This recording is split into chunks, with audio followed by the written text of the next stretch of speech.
Desbordes es el podcast de la Maestría en Estudios Críticos de las Migraciones Contemporáneas de la Universidad Javeriana. Nace como un espacio de conversación, reflexión y escucha que busca tensionar los límites desde los cuales solemos pensar las movilidades humanas. En este espacio compartimos las investigaciones del estudiantado. Al mismo tiempo, abrimos el micrófono a investigadoras e investigadores, activistas, organizaciones y movimientos sociales. Nos interesa pensar las migraciones no solo como objeto de estudio, sino como experiencia encarnada, como práctica política y como campo de disputa. Desbordes apuesta por una conversación situada, crítica y comprometida. Porque migrar no es solo cruzar una línea en el mapa, es habitar la tensión entre lo que el orden quiere contener y lo que la vida insiste en expandir. Este podcast cuenta con el apoyo del Instituto Pensar. Bueno, le damos la bienvenida a esta primera sesión de podcast, donde invitamos a David Rodríguez, quien recientemente culminó la maestría en estudios críticos de las migraciones con su tesis Maricas, Putes, Travestis en Movimiento, Sexilio y trayectorias migratorias de personas con orientaciones sexuales e identidades de género diversas provenientes de Venezuela y Ecuador. Queríamos invitar a David a conversar sobre su investigación, sobre todo siendo que es la primera que trabaja sobre el tema de las diversidades sexuales y las identidades de género diversas dentro de nuestra maestría. Entonces, pues queríamos darle primero la bienvenida a David, que nos acompaña esta tarde, y también insistir en que es un tema que queríamos traer a este podcast para poder conversar desde los aportes de la diversidad sexual y de género a los estudios migratorios. Entonces, David, bienvenido. Muchas gracias, profe Diana. Gracias a la maestría y a la Universidad Javeriana por la invitación. También porque nos convoca a hablar de un tema urgente y es poner en visibilización los movimientos humanos diversos. Entonces, espero les guste a todos y todas y todes. Bueno, David, para empezar, quisiera que nos ubicaras un poco en qué consiste tu investigación, quiénes fueron los sujetos y las sujetas que participaron en ella, que nos cuentes un poco de dónde surge y qué ha venido orientando esta investigación. Bueno, esta investigación tiene pues una intención y es darle voz a los movimientos humanos diversos. Tiene una intención de mariquear los estudios migratorios, tiene una intención de crear rupturas, brechas dentro de la academia para hacer visible este tema. Mi tesis trata principalmente sobre esos movimientos humanos de personas LGBTIQ+, que han sido obligadas a desplazarse de sus territorios, comunidades, familias, también a migrar desde sus países, por ejemplo, desde Venezuela y Ecuador, por el simple hecho de ser diversos, de nombrarse desde la otredad, de ser disidentes. Esto lo narramos a través de una categoría llamada sexilio, que en un principio pensábamos que era simplemente esa migración forzada de personas LGBTIQ+ entre países, pero que luego esta tesis permitió que se ampliara ese concepto de una forma más integral, pues a las historias de vida. En cuanto a los participantes, también esta tesis tiene muchos afectos, porque no solo son participantes, sino que yo diría que son voces que alimentan la investigación. Los cuatro o les cuatro participantes, las cuatro participantes, personalmente teníamos un vínculo previo. Yo trabajaba antes en una ONG llamada Aid for AIDS, donde trabajábamos con personas migrantes con VIH o en riesgo de adquirirlo, y me permitió conocer a dos participantes en esta ONG, pero luego la universidad me dio la oportunidad de participar en un proyecto de investigación llamado Otras formas de acoger, donde conocí a otras de las dos participantes. Entonces, creo que por eso menciono que esta tesis se escribe pues con afectos, ¿no? Bueno, David, hay varios elementos que entiendo son novedosos dentro de tu tesis y recientemente cuando estabas desarrollando la presentación de tu tema y de la pregunta, mencionaste el sexilio y creo que es una categoría que llama la atención en los estudios migratorios, ya que siempre nos referimos es como exilio, ¿verdad? ¿Nos podrías contar un poco más de cómo entendiste esta categoría, cómo la complejizaste y qué te permitió entender de las historias de vida de las personas que hicieron parte de tu investigación? Digamos, el sexilio es una categoría que creo que surge del exilio también, que es como esa expulsión forzada, pero la propone un sociólogo puertorriqueño que se llama Manolo Guzmán. Esta categoría permite en un principio explicar esos flujos migratorios pues, de personas diversas que han abandonado sus naciones de origen a causa de o su orientación sexual o su identidad de género. Y esto también tiene un trasfondo y es que es a consecuencia de la violencia homofóbica y transfóbica. Así se plantea en un inicio y cuando hicimos como las revisiones iniciales de la literatura con mi directora, nos dimos cuenta que el sexilio no solo era un movimiento humano entre naciones, entre estados-nación, sino que también se ampliaba al reconocer que hay otras formas de sexilio, incluso antes de cruzar las fronteras del estado-nación. El sexilio para muchos de los participantes o muchas de los participantes iniciaba en sus familias cuando no habían traspasado las fronteras del Estado-Nación, pero sí habían quebrantado las fronteras de la cis heteronormatividad. Entonces, la familia empieza a hacer esas expulsiones por diversas razones, ya sea por violencias machistas, por masculinidades hegemónicas, muchos de ellos tenían papás militares, también por creencias religiosas de sus madres que les condenaban al infierno por hacer un proceso de transición. Eso en un primer momento. Pero también nos dimos cuenta que esa categoría nos invitaba a pensar que dentro de esas familias también habían sexilios dentro de sus mismas comunidades, eran obligados a desplazarse dentro de los mismos estados de Venezuela y Ecuador, ya sea por funcionarios públicos, quienes en un principio pues debían protegerles. También nos dimos cuenta que el sexilio toma una categoría importante y es la de apropiar esa injuria, ¿sí? Es decir que, claro, me echan de aquí por ser marica, puta y travesti, pero también me voy por huir de esta cis heteronorma, que es como ese derecho que nosotros planteamos en la tesis, el derecho a huir, el derecho a que nos acojan en lugares con más posibilidades para las personas diversas. De lo que vienes narrándonos, creo que es muy interesante cómo empiezas a hilar conceptos como sexilio con la especificidad de estas migraciones forzadas que tienen lugar en la familia, en la comunidad, al interior de los estados-nación, y que creo que también dan cuenta, como lo vienes desarrollando, de un continuum de violencias, ¿no? Que no solo se da en la decisión de salir de sus casas, de sus barrios, de atravesar las fronteras, sino que también se viven en ese proceso de llegar al país de recepción, ¿no? A un contexto de recepción. De pronto, ¿qué nos puedes contar de cómo esta categoría de continuum de violencias permite ahondar, ¿no? Y no ver la ruptura, sino una continuidad más bien de estos procesos y estas trayectorias migratorias? Sí, yo creo que lo que yo pensaba en un inicio al empezar a leer con esta categoría las historias de vida de estas personas migrantes era que quizás la violencia terminaba una vez salían de esos países con una alta homofobia y transfobia.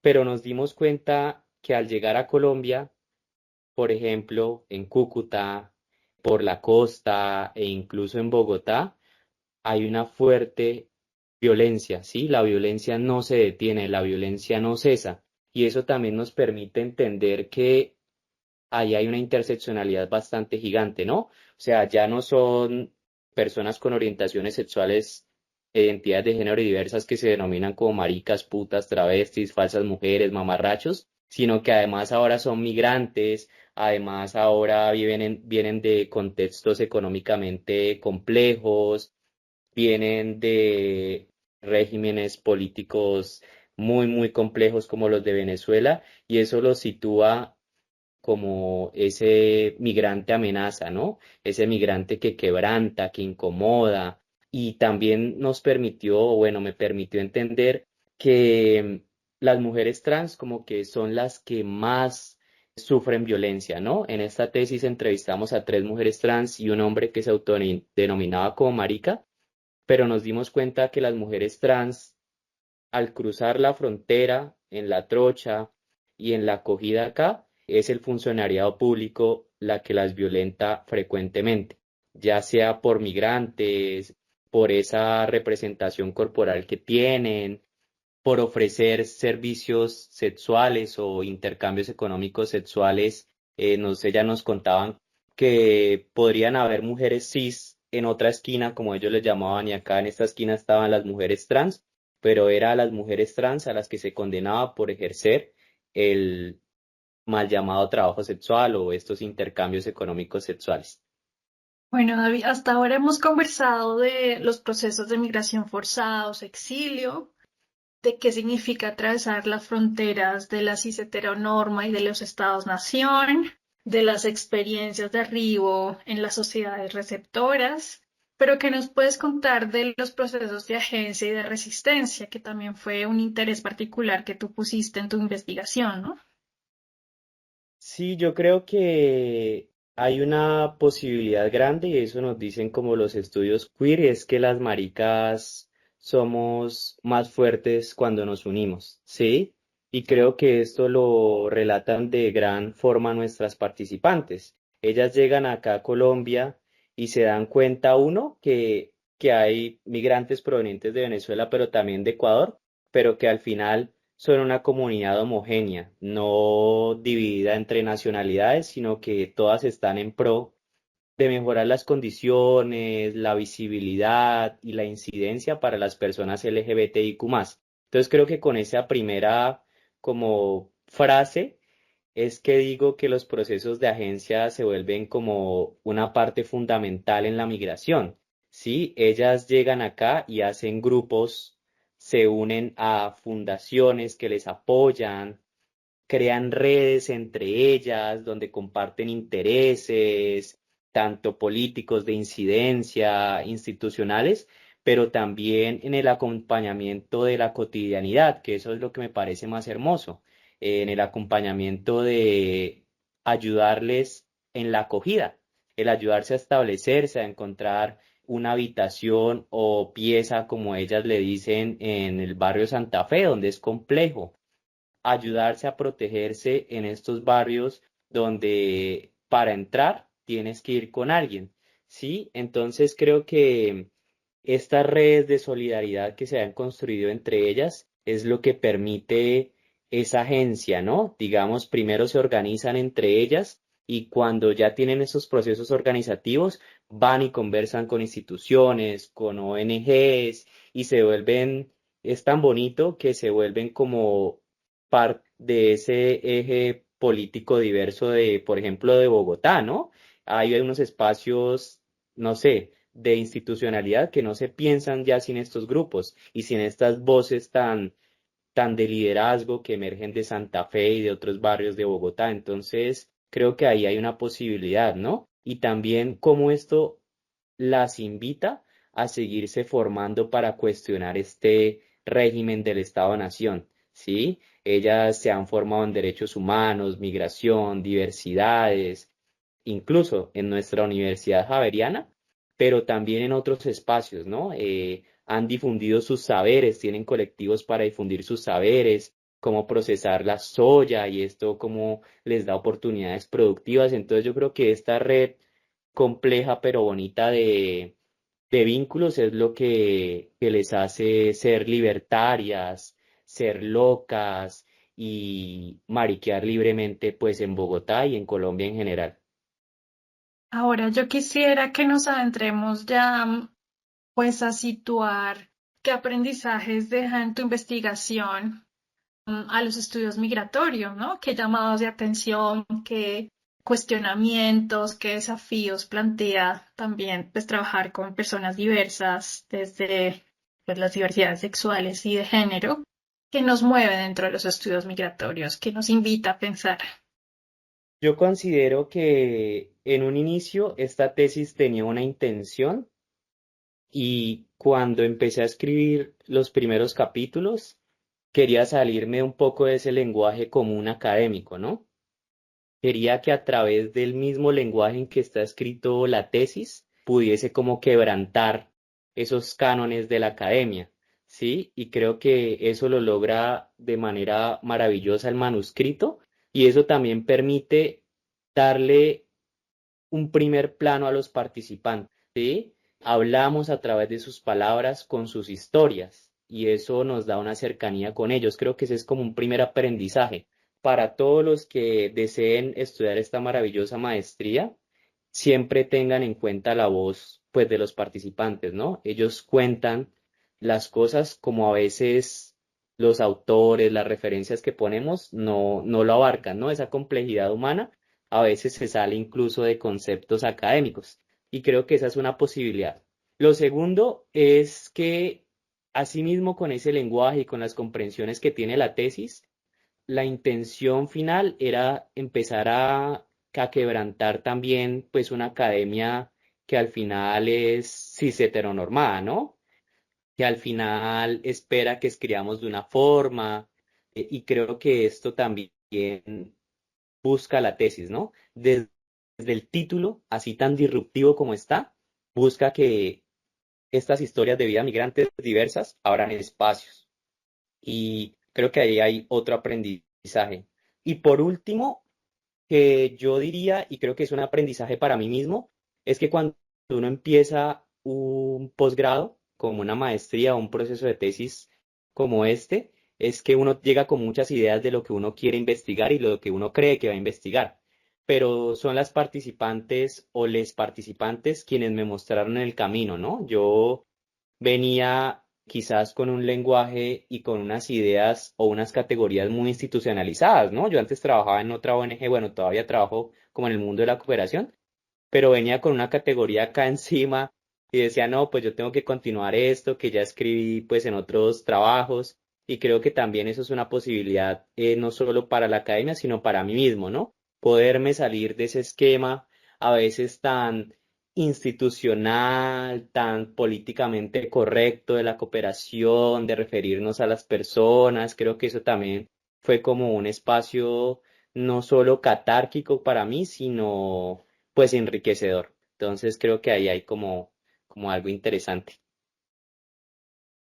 Bueno, David, y ya para cerrar este primer episodio del podcast, ¿qué líneas de investigación crees que podrían explorarse a futuro, ¿no? ¿Qué elementos identificaste que consideres luego se pueden profundizar en otra investigación posterior? Yo creo que hay una urgencia acá y es seguir como desentrañando este fenómeno del sexilio. Sí, digamos, tengo compañeras que están investigando en el Darién, ¿no? Cómo se dan estos exilios quizás desde la parte de arribita de Colombia hacia el norte. ¿Qué pasa cuando llegan al norte o a otros países? ¿Sí? Y también recoger experiencias de otras nacionalidades, ¿no? Por ejemplo, migrantes que cruzan por acá en el corredor, que vienen de países asiáticos, de países de los cuales huyen de la guerra, cómo están, pues, esos exilios, ¿no? Creo que esa es una primera como línea que tenemos que ahondar para así empezar a recoger distintas voces y hacer como una radiografía unificada del exilio acá, pues, en Latinoamérica. Y lo otro es que yo también siento que podría ser otra línea de investigación y darle más profundidad, quizás en otros trabajos, a las formas en que se constituyen, se mantienen y también la forma en que genera incidencia estas redes de agencia. Creo que eso en la tesis fue como un abrebocas muy chiquito, se tocó de una forma muy sucinta, pero creo que ahí también hay una posibilidad gigante, ¿no? O sea, cómo llegan a organizarse, cómo llegan a generar espacios dentro de la institucionalidad de Bogotá que a veces cierra puertas al escuchar que son provenientes de Venezuela o otra nacionalidad. Entonces creo que hay una posibilidad gigante. Bueno, David, con esto llegamos al final de esta conversación, de este episodio. Te agradecemos mucho por ser la primera persona en contarnos un poco más sobre su investigación. Y también aprovechamos para invitar a quienes nos escuchan de acercarse a la tesis y a la investigación que nuestro ahora egresado David Rodríguez Machado ha realizado. Lo pueden encontrar en el repositorio de la Universidad Javeriana y pues a seguir los demás episodios que vamos a continuar publicando en los próximos meses desde la Maestría de Estudios Críticos de las Migraciones, liderada por el Instituto Pensar dentro de la Pontificia Universidad Javeriana. Muchas gracias.